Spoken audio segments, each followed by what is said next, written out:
Мораме да ги одвикнеме трговците од неоправдано покачување на цените, порача министерката за финансии Гордана Димитриевска-Кочовска, коментирајќи ги најновите податоци на статистика, според кои цените на храната годинава се повисоки за 5,2% во однос на лани.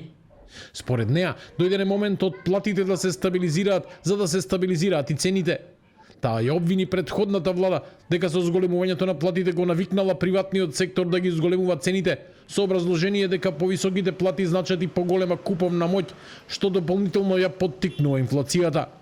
Министерката уверува дека владината проекција за годишна инфлација од 3% е реална, но за конкретните механизми за справување со инфлаторните притисоци упатина одговори од Народната банка.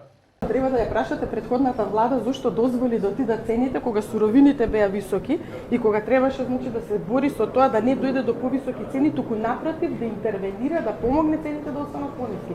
Приватниот сектор се научи така. И сега, знаете како? И исто уште една работа што морам да ја споменам. Дали ние зборуваме за инфлација од како кажавте? 3,2%, така? Или 4%? А зашто не дискутиравме за ова кога беше инфлацијата 13%? Тоа е инфлација. Не сега. И 30 беше на храната. Тоа беше инфлација. А ова сега е нешто што прво се случува секаде во светот. Од СДСМ велат дека власта имала доволно време и инструменти да го заштити стандардот на граѓаните.